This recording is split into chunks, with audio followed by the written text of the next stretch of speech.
What's up, ladies and gentlemen? Welcome to my top 5 upcoming phones of 2016. Now we're going to start the video off with a phone that not many people know about, and for good reason too. It's known as the Black Phone. It's an Android based phone that is focused on privacy, and as privacy becomes a bigger and bigger topic, people are going to be looking towards phones that aren't constantly monitored by Apple or Google or someone along those lines. Some people want, say, messages that they can send that are encrypted. They'll want information, especially the people in the top tier business world. They'll be willing to pay thousands and thousands for a nice secure phone. Now Black Phone tried to make it so the average consumer can get a decent phone, but the problem is the phone isn't very appealing. It's kind of bland. The user interface and of course the usability, it's just not good for the average consumer. But if they manage to, say, fix that with another generation of the Black Phone, which is expected to release sometime this year, well, that may be a game changer, because all of a sudden people will be like, you know what, maybe privacy does matter. I am sick of getting hacked, and I am tired of everyone getting all my information and Siri knowing what I'm gonna eat next and all that good stuff. So if that's your concern, or you're just a businessman who doesn't want his top secret ideas being stolen by other corporate people, well, then this phone might be an option for you guys. But let's get to something more popular. The HTC One M10. The M10 is supposed to spec the heck out of every single spec. It's supposed to max every single thing out. It is supposed to be redesigned. It's supposed to still have boom sound, a camera that maintains ultra pixels and amazing low light capabilities, something that looks as pristine as all the other HTC phones, while at the same time fixing some of the main problems of the HTC One M9, which is the failure when it comes to battery life. The trash camera, well, the camera wasn't too bad, but it wasn't exactly on par with everyone else. The lack of capacitive buttons that a lot of people kind of liked about the original M7, the ugly HTC logo in the front, and of course kind of the slipperiness of the phone, all things that HTC can easily fix while adding new features. For example, a fingerprint scanner, which people are going to be looking towards. If they manage to make this phone even nicer than our next topic, which just so happens to be the iPhone 7, then maybe HTC will pull it off. Otherwise, Apple is in for a revamp as well. None of these exactly look like what the next iPhone is expected to look like. I'm going to try to find you guys the closest image to what all the rumors point to, and I know, shocking, but it's actually this. Apple is trying to make it so they no longer need the home button. The signature home button will be simply a glowing circle, and basically the entire screen, literally the entire screen, will be an area where you can basically place your fingerprint, and the entire screen will be able to read your fingerprint, and afterwards you'll be able to use that fingerprint to unlock your phone in any way. Now, how insane is that? You could just press down anywhere, Force Touch would recognize that as a fingerprint, and all of a sudden your phone would unlock. In fact, just by picking up your phone, you'd be able to unlock it. That is interesting. Another thing people are saying is that iOS 10 may no longer have the revolutionary lock screen. Okay, it's not revolutionary, but people love it. And if they could find some way to replace that lock screen with, I don't know, some type of other thing, well, all of a sudden that would be a really cool software improvement that people would go absolutely nuts over. Is this the year that Apple is finally gonna quit with the thinner, lighter, less battery life phone looking thing and actually innovate? I don't know. All the other companies are doing, maybe they will. I look forward to a phone that is absolutely cool. The reason I say that they're going to focus on the hardware is because it's kind of the way it works.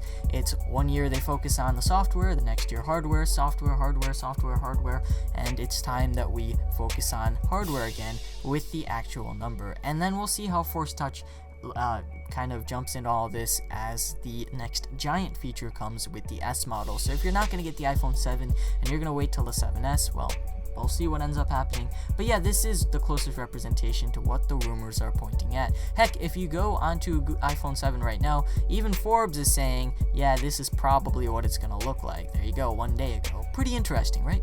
Okay, so here's a really awkward one to search. The Nexus 7 2016.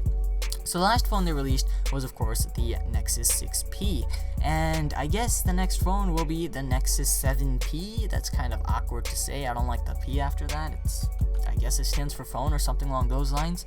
But anyhow, people have some rumors about this.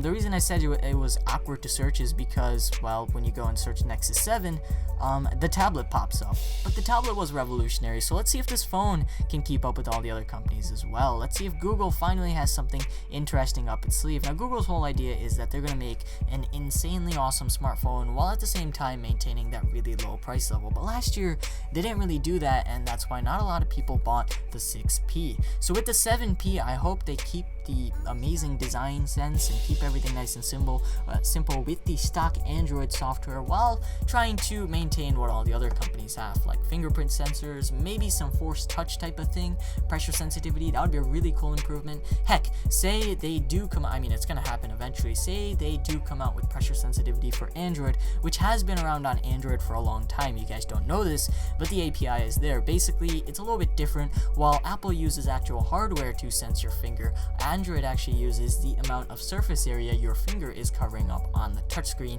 to basically judge how much pressure you were pressing down with. Now, it doesn't work as well, so I'm going to see with the new Android and, of course, the new Nexus. Let's see what Google ends up doing there, but it is really exciting. And finally, our most innovative company of the year from last year, Microsoft, who is failing miserably in the phone industry. Their market share is so bad that it's not even supposed to be considered a market share, and it's because their phones are ugly, let's be honest here. They're plastic hunks of whatever. Their software is trash. They have absolutely no applications. It syncs with your Windows devices, but at the same time, they never really did get the phone thing down. I think they have to sort of redesign the UI and at least the home screen, make it so the customizing isn't so hard. People who do have their Lumias don't exactly hate it, and yes, it is targeted towards the lower end demographics, but at the same time, there are people out there who want a premium Microsoft device because they really are in the Microsoft world of things. They got their Xbox, they got their PC, they have their all new watch looking thing, whatever ugly contraption Microsoft came out with for a smartwatch. I don't know what the heck that thing was. And of course, they have their traditional Windows Aura things, and I'm gonna assume they'll get HoloLens as soon as that comes out as well. But the phone just doesn't work with everything. It just doesn't. But Microsoft's on the right track. They're trying to make it so you can plug in your phone into a monitor and it'll turn into a full-fledged Windows desktop. They're trying to do a lot of cool things. I hope they end up getting design right. I think they should fire their design team. That's what they should really do. And if they do, and it ends up looking at least like something you could pull out and be like, hey, I got the new Windows. The day someone can say that, that's the day that Microsoft comes back. So there you have it, guys. Our top 5 upcoming smartphones for 2016. These are going to be the top searches when you search for phones in 2016. So, of course, this is also, don't buy the phones you see right now. Don't go with the LG. Don't go with the S7. Wait till the end of the year and see what all the other companies throw out at you, because at least one of them's going to pull out something revolutionary, and we're going to see what it is, whether it's HTC, whether it's Microsoft, or whether it ends up being Apple for once. Alright guys, hopefully you enjoyed this video. If so, leave a like and don't forget to subscribe. Thank you guys for watching. This is going to be me logging off.